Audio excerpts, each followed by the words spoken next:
naturlig å rekrutteres inn. Jeg har med et brev til deg som jeg skal lese opp, og det er en begrunnelse, og jeg håper du vil bringe det videre inn til myndighetene. Som regjeringens representant og lyttepost i Vestfold ber vi deg overbringe dette budskapet til regjering. Vestfold Bondelag støtter jordbruksforhandlingsutvalg som valgte å ikke benytte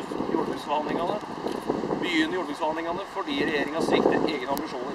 I den nylig vedtatt landbruks- og matmeldingen er målet å øke matproduksjonen i Norge med 20% de kommende 20 årene. Norske bønder utfører gjerne denne viktige samfunnsmålen å produsere mat. Vi mener tiltak fra staten vil redusere matproduksjonen i Norge. Staten tilbyr bøndene inntektsmuligheter på 30 000 kroner.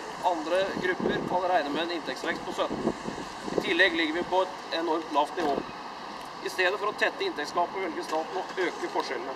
Vestfold Bondelag kan ikke ta ansvar for en jordbruksavtale som ikke gir inntektsmuligheter som andre grupper, ikke tette gapet. Bøndenes gjennomsnittlige jordbruksinntekt er på under 300 000 per årsverk.